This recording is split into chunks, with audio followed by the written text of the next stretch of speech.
everyone, Leila Gharani has an awesome video about how to use a filter function on top of a filter function to determine which columns of your array you would like to show, so you don't have to show all of them. However, I ran into a bit of an issue using that filter function, and I determined a solution for that using the sequence function, and that's what this video is about. So the first thing I'm going to do is I'm going to go through up to where Leila Gharani went up to. So she was saying, if you want to filter your array, equals filter, this is your array, and you want to filter it by representative name. You want to include equals, you can either type in the name, or you can tie it to a cell reference. I'm going to tie it to this cell reference for now because it's a bit easier, so I don't have to keep going back in here. I want to include whatever name I put in into that representative name cell reference, and if empty, I want to say there are no results. That filter should work. It says no results right now because there's no value up here, but if I say Gil, Gil comes up. If I say Kivel, Kivel comes up. Great, my filter works. And if I say Tyresha, I get no results. That's good. But notice if I say Gil, I have all of the columns I selected for my filter. I have the, if you go back in here, you'll see I selected A2 to G as my filter. And the screen is slightly truncated because of this format menu, but you'll see I have the whole filter. I don't want all these columns. I only want the representative name and I want their item. I don't need the rest of the stuff. So Leila's trick was to say, okay, we can filter the filter function.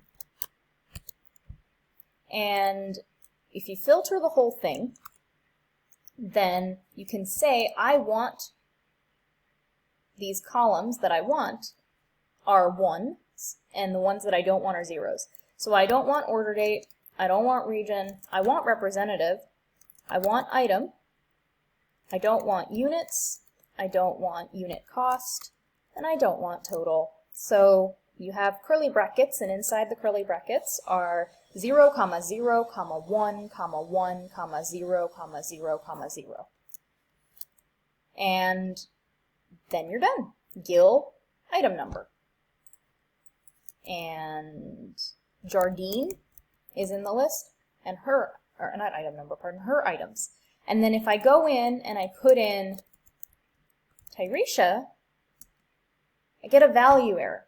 But that's because Tyresha doesn't exist. So initially what I thought was, hey, if I go back to my outer filter function here, it says filter, specify your array, specify what you're going to include, and I did that with the numbers in the curly brackets, so specify if empty, just like I did before, just as I did before, and I want to say no results.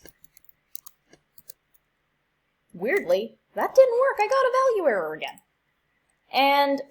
But if I took this internal filter, again, and looked at it, let me do that. Let me place it here separately.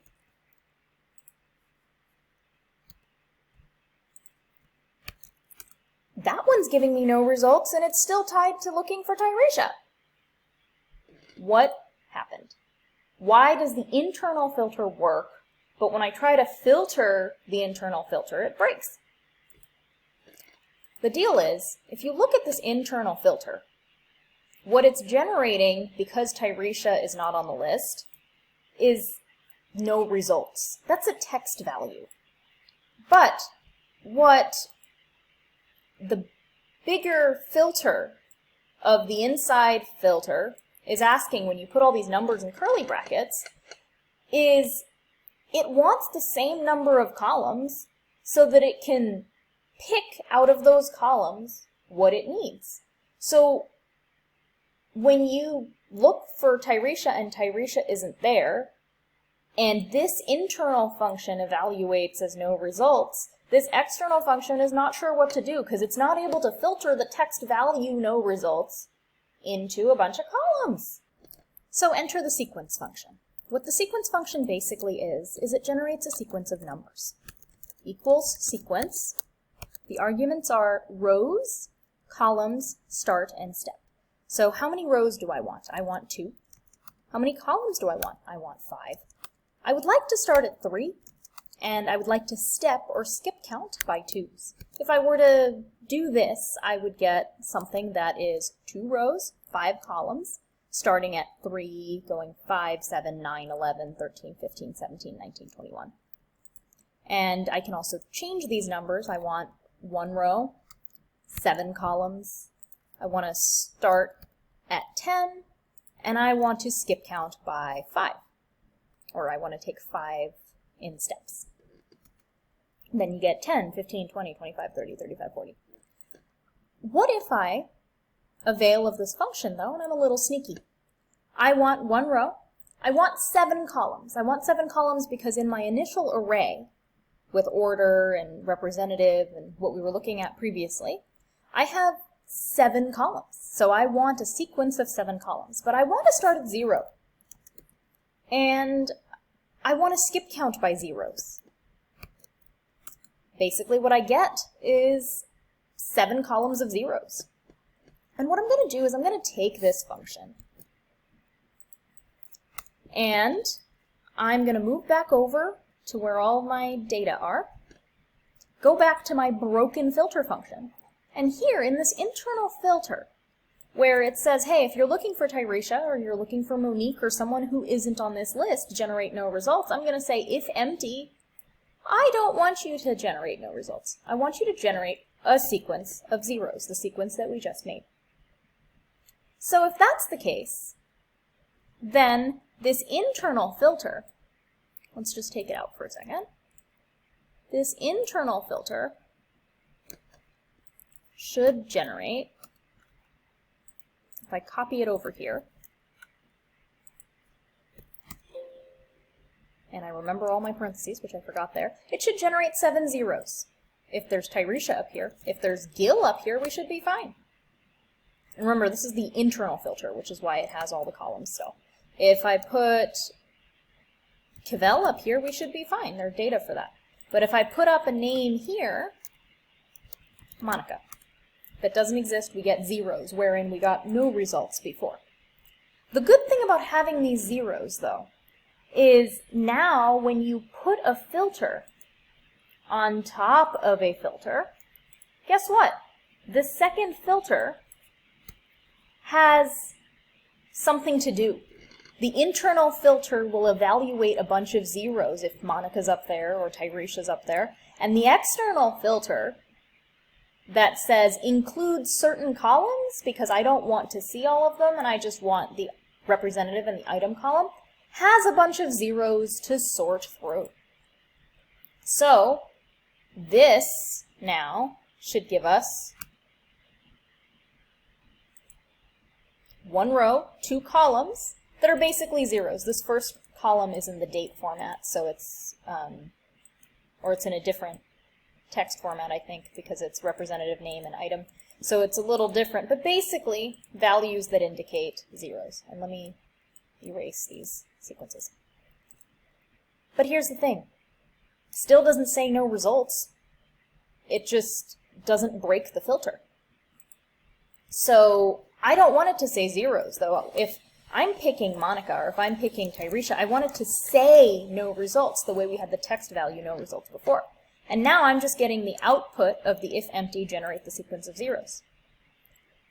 So what you do is make this sequence an if function.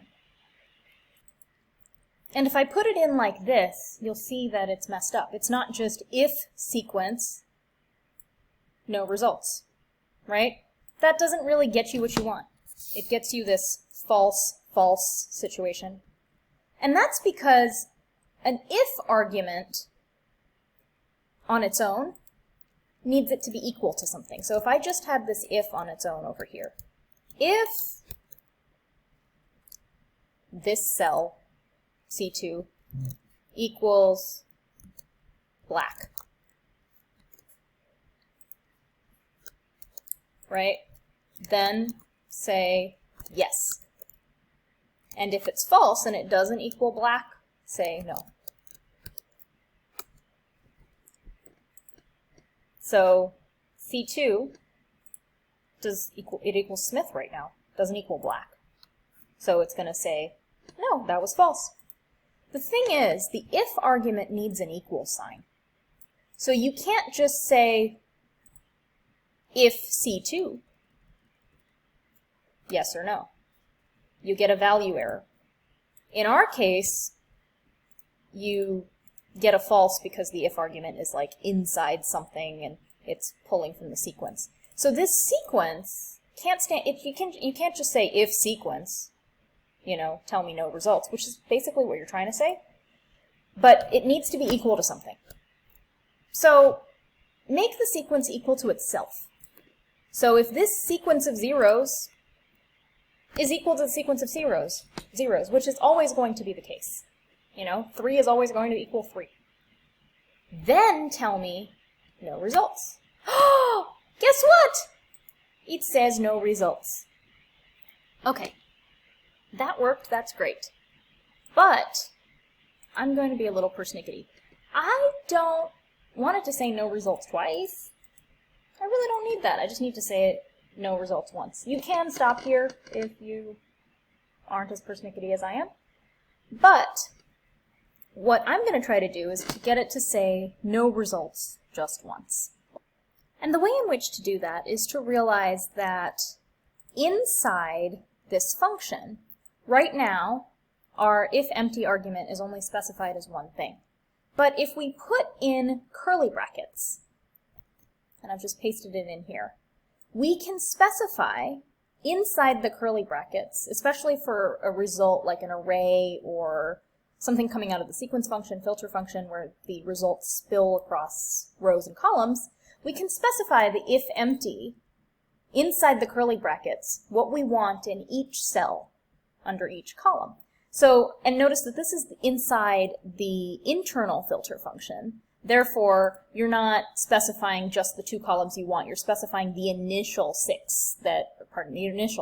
that you had. And so what you would do is inside the curly brackets, you would specify for each. The first column, you're not showing up anyway, so blank, blank. And then the third column you want, representative, that's the one you want to say no results.